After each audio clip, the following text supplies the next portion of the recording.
Assalamualaikum warahmatullahi wabarakatuh. Baik, selamat pagi dan selamat siang anak-anak semuanya. Hari ini kita akan melaksanakan pembelajaran yang kelima, yakni tentang umroh. Baik anak-anak, silakan dibuka buku kalian sembari dengarkan penjelasan Nabi. Pertama, anak-anak, jadi ketentuan umroh. Pada uraian berikut ini akan kita bahas yang pertama arti, hukum, waktu, syarat, rukun, dan wajib umroh. Selanjutnya adalah pengertian umroh. Umroh artinya adalah sengaja mengunjungi Baitullah, Ka'bah, di Mekah Al-Mukarramah dengan niat beribadah dengan syarat-syarat dan tata cara tertentu. Umroh juga dinamakan sebagai haji kecil karena hampir sama dengan ibadah haji. Hanya ada perbedaan waktu dan rukunnya. Umroh terbagi menjadi dua, ada umroh sunnah dan juga ada umroh wajib. Yang kedua, hukum ibadah umroh. Hukum melaksanakan ibadah umroh adalah fardu ain, wajib atas setiap orang Islam, laki-laki dan perempuan bagi yang mampu. Untuk umroh kedua, ketiga dan seterusnya maka hukumnya sunnah, bagaimana dijelaskan dalam firman Allah Subhanahu wa taala dalam Quran surah Al-Baqarah ayat 196. Bismillahirrahmanirrahim. Wa atimul hajja wal umrata lillah.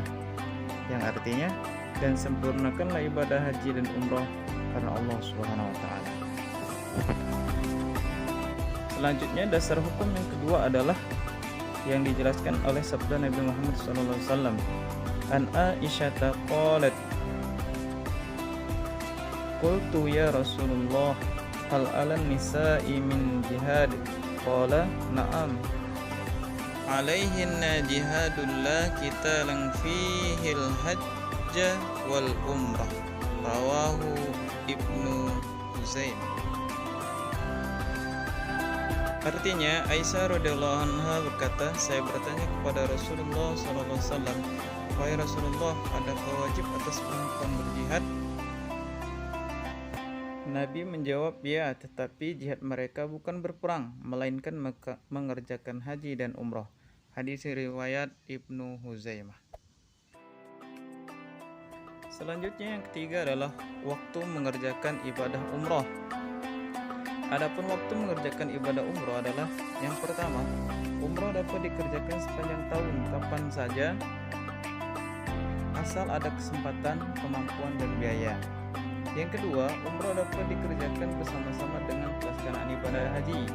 Waktunya telah ditentukan, yakni pada bulan-bulan haji, yakni bulan Syawal, Zulqa'dah, dan Zulhijjah. Yang selanjutnya adalah syarat umroh. Syarat umroh ada 5 macam. Yang pertama adalah beragama Islam, yang kedua balik, yang ketiga berakal sehat, yang keempat merdeka atau pemuda, yang kelima istita'ah, artinya adalah mampu. Selanjutnya adalah rukun umroh. Rukun umroh ini terdiri dari 5 macam. Yang pertama adalah niat ihram untuk umroh, yang kedua adalah tawaf, yang ketiga sa'i, yang keempat tahalul, dan yang kelima tertib. Selanjutnya adalah wajib umroh. Wajib umroh ada 2 macam. Yang pertama niat ihram dari mikotnya, dan yang kedua adalah meninggalkan larangan karena ihram. Wajib umrah ini adalah ketentuan yang apabila dilanggar ibadah umrahnya tetap diakui sah, tetapi dikenakan harus membayar dam atau denda. Selanjutnya adalah amalan ibadah umrah. Amalan ibadah umrah diantaranya yang pertama adalah melaksanakan ihram dari mikot dengan berpakaian ihram dan berniat untuk melaksanakan ibadah umrah, yang mana lafaz niat umrahnya adalah labbaik Allahumma umrah. Ya Allah, aku menyambut panggilanmu untuk umrah. Amalan ibadah umrah selanjutnya adalah meninggalkan larangan ihram sebagaimana ihramnya haji. Yang ketiga, kemudian masuk Masjidil Haram untuk melaksanakan tawaf sebagaimana tawaf haji. Yang keempat, setelah tawaf dilanjutkan mengerjakan sa'i, sama seperti mengerjakan sa'i haji. Yang kelima, tahalul, mencukur atau memotong rambut sedikitnya 3 helai rambut.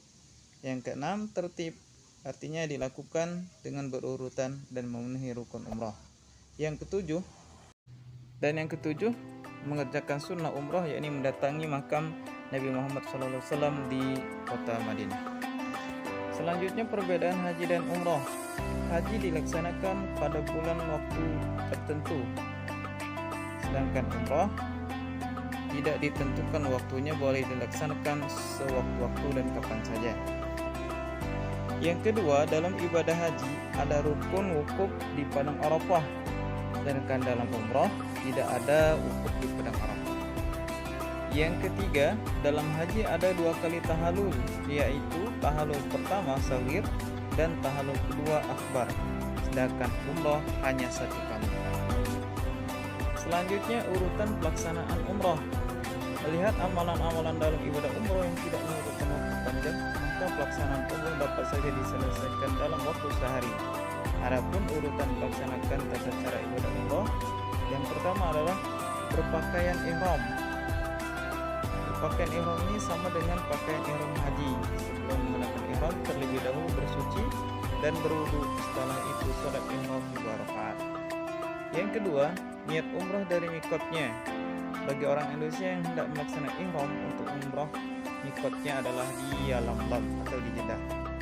Dari sinilah mulai berniat untuk melakukan umrah, yang mana niatnya adalah labbaik Allahumma umrah.